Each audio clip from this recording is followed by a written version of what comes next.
all the rejected mail in our anti-spam solution just for fun occasionally, and you see it, and the language and grammatical errors and all that stuff, it really isn't there anymore. You look at it and you go, wow, I don't know what AI tool they used to write this, but it looks really good. Had a bunch of other problems, but the logos look great, all the typography was good, good grammar, all of that. So if folks are still looking for that stuff, that ship has left port. We are the Keyboard Samurai, podcast about the business of cyber and tech, here to help you or your business improve. Here's your host, Will Clue. Let's hack into it now. Hey, everybody. Welcome back. Another exciting episode of Keyboard Samurai. As always, like, subscribe, do all the nice things to help the algorithms out, whichever platform you're listening on. Appreciate it. We're going to have a fun chat today. We're going to start off with some attack basics, but we've got Randall with us. Randall, why don't you give us the 20-second spiel of who you are and why we care? Sure. Randall Jackson, currently CISO at Income Research and Management, fixed asset firm in Boston. About a 30-plus year veteran in IT and cyber. Spent years in running MSPs and MSSPs prior to my foray into financial services. That's probably does it. Yeah, it's after we've been, I just say 25 plus now at this point, but it's the same kind of thing. It's like, oh, and it's not to start on a tangent, but the whole idea of like, you having your resume back that far and the skill and like, what do my skills when I was a, level 1 help desk person have to do with my ability to be a C-level executive now? Right. Yeah. But speaking of antiquated thoughts and processes, you mentioned something before we joined, which I think is really interesting for everybody to kind of understand, because especially for, I think, business owners who aren't necessarily always up to speed with the things that are going on in our industry, is, hacking isn't what it was in the 90s, right? Everybody doesn't just brute force and, I'm in kind of thing, right? There's different ways, there's different attack vectors now. And that's not how it works. And I always find it interesting when I do like user training, when I tell people that, they're kind of surprised. So let's start off with what are the modern things that are actually, how are organizations actually being breached today? So to your point, I think, by and large, right, we can't speak in absolutes as in 0%, 100%, but I think by and large, hackers really don't break in anymore. They log in, right, with credentials that, legit credentials that they've either phished from someone or they've even purchased on the dark web, right, or from some initial access broker.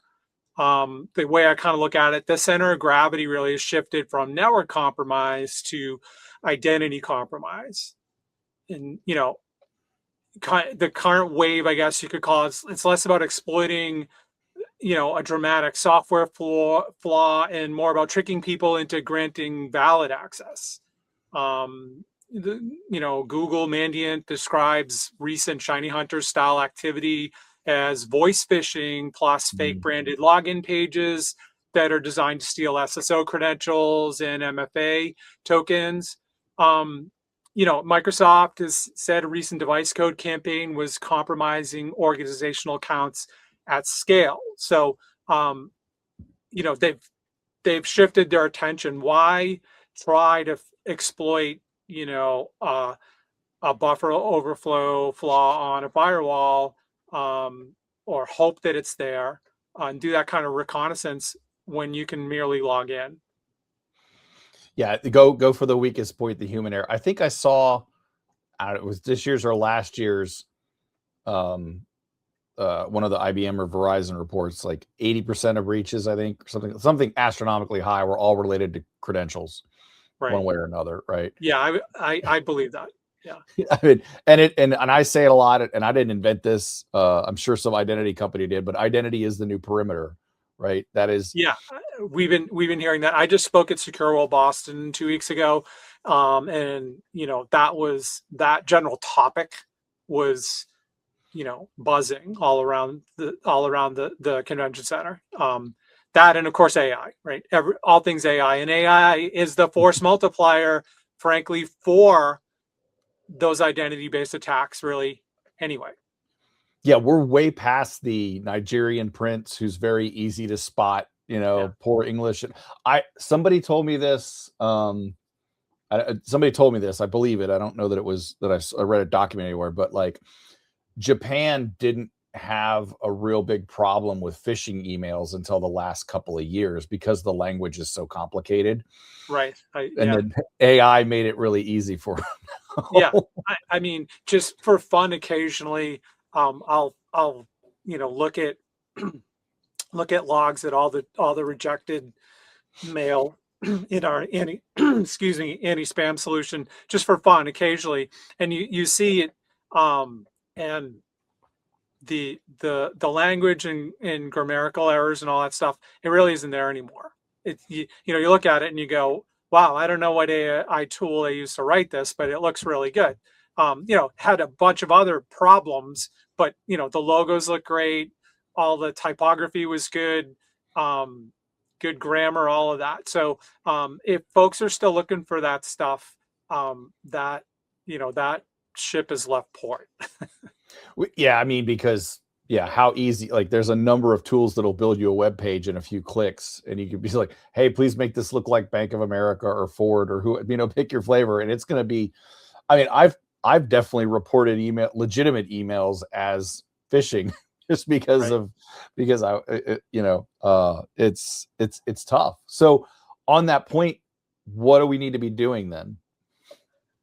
Well, so, you know, training is, or more specifically, awareness training is, it's going to be a part of our lives going forward, right? Mhm. If it isn't already. I think most organizations are doing some form of it. Hopefully, it's more than just, someone going through a PowerPoint presentation once a year. There's modern platforms, usually small, very specific topical videos with quizzes and whatnot. And hopefully they're current and topical enough to show you some of the tells, Mm. right?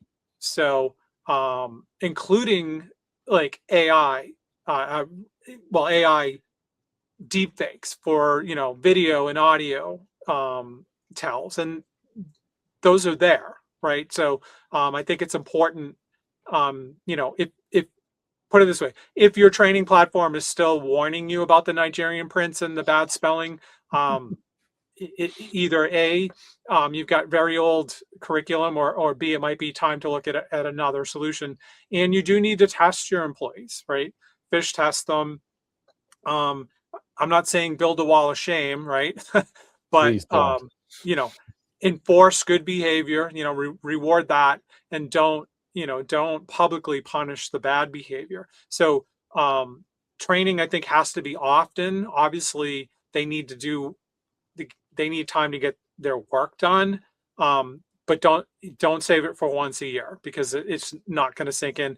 It has to be often enough to reinforce it, and then you have to test people. Um, Go ahead. No, I was gonna say I love it, and yeah, I years ago, I think when I was like kind of doing this human firewall awareness type of stuff, right? Like Yeah, researching it. Yeah, the whole idea is you get like 5 to 7 minutes every couple of weeks, right? yeah, Like you said, it's a short little skit. And the I talked to somebody a while back about, like, we all know positive reinforcement, we've all heard it, but I think it people really need to think about what that means from a training perspective. And that is, I have to teach you how to do it right before I get mad at you that you did it wrong or didn't do it right. So you have to teach yeah, them the ways before you start, like you said, and the wall of shame kind of thing. I like, yeah, man, I knew a company. Well, I heard of a company from a friend who would dock pay. And I was Oh, like, wow. wow, that Yeah. is that is insane. I was like, yeah. Yeah. We have to remember as practitioners that, whether these folks are, on the marketing team or they're research analysts or whatever it is that they actually do for a living, um, that's their realm of expertise. And cybersecurity is not. But the flip side of that is cyber skills are portable. You can and should and will take them with you wherever you go, right? Unless you've found a way to live off the grid, and maybe you're in a completely like bartering based economy that you're not touching any technology, you're going to need those cyber skills. Yeah, that's the best way to be secure is to not connect to the internet. That's the Yeah, exactly. Right.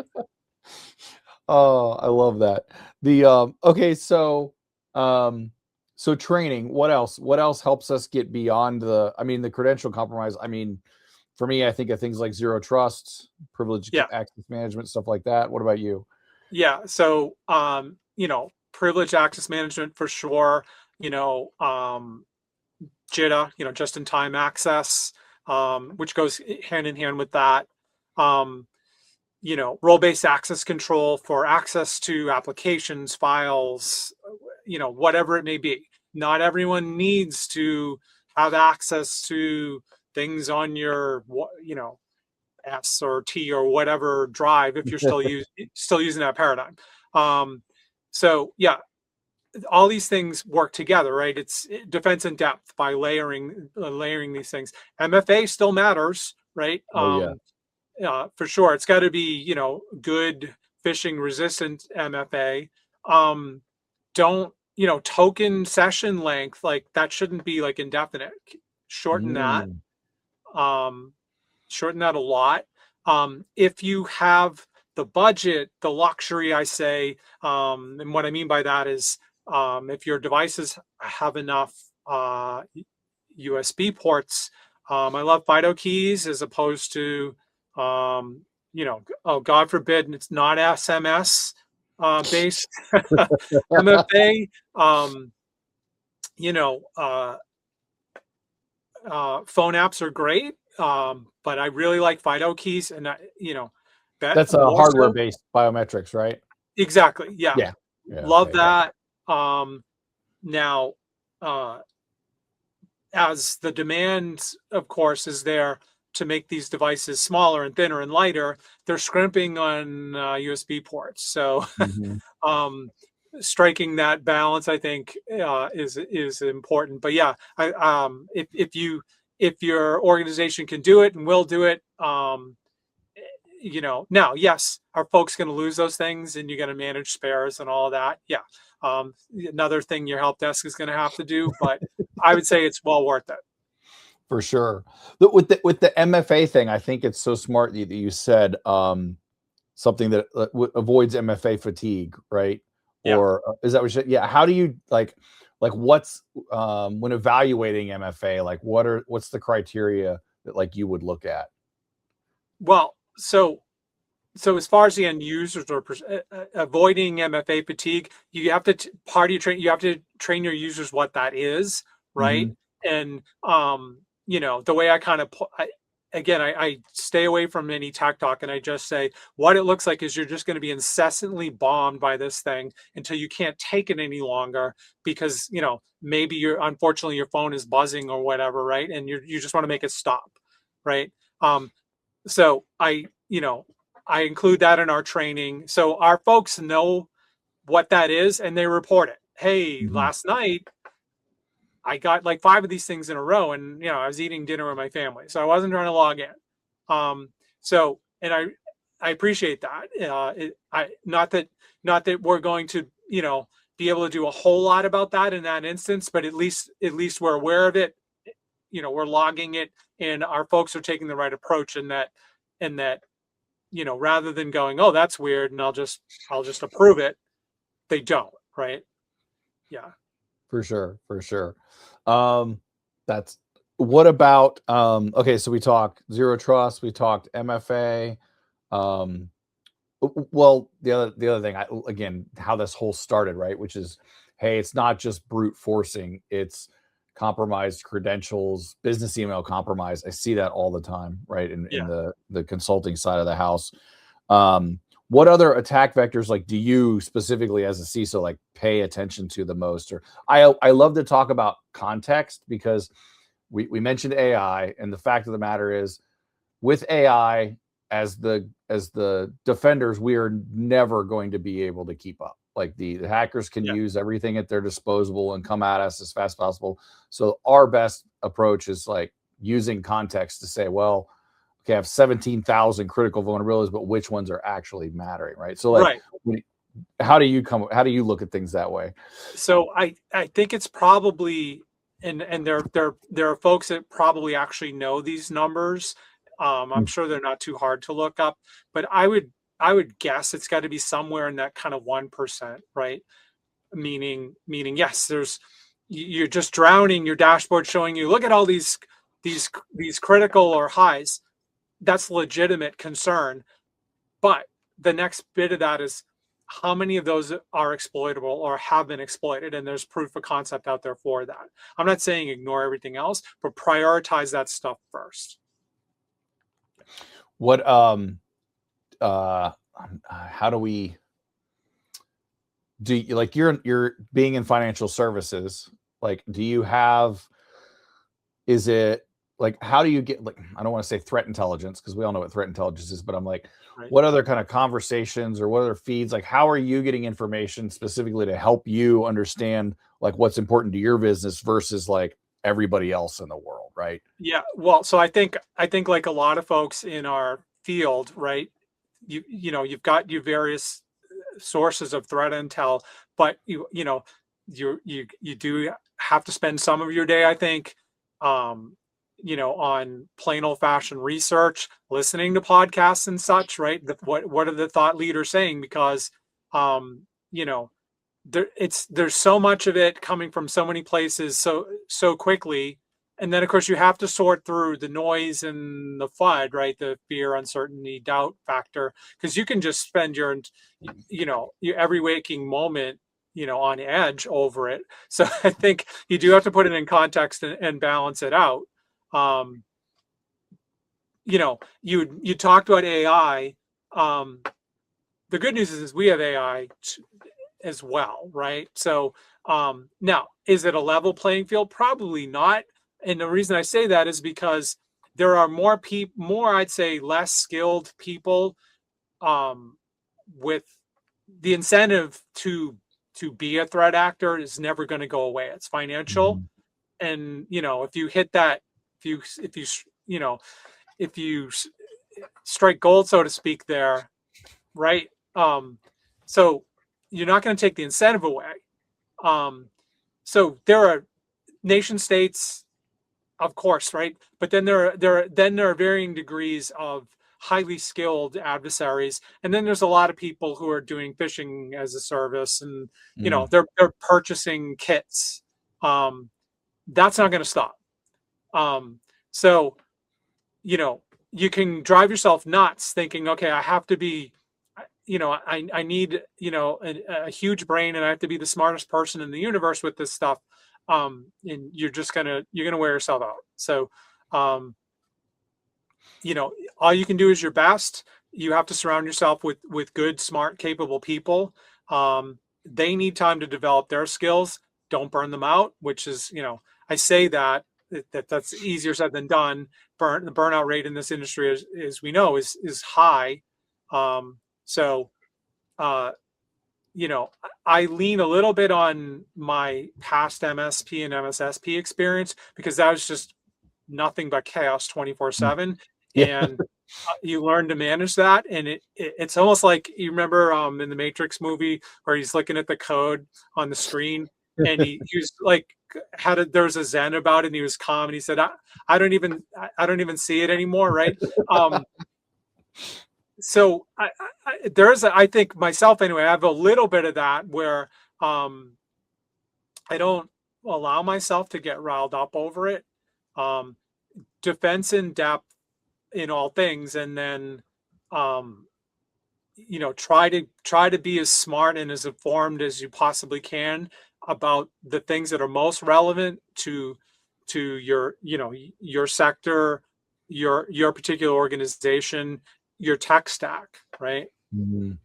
That's a good one on the, and I, having been in consulting managed services for I think 17 years now, most of my careers, but I'm just living in the chaos, which is why I think like I didn't like being a CISO as much as being like in here, because it's like there's more. I just get used to the chaos, and there's times where it's not chaotic sometimes. You can almost get addicted to it. When I left my last MSSP, I definitely went through a kind of a decompression phase, and I felt off a little bit because I'm like, this isn't as insane.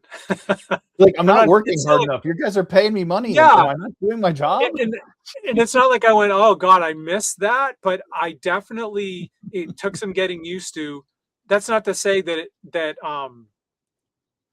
it's all sunshine and rainbows. There's definitely you get, one still has to be on their toes, but I think it's at a different velocity.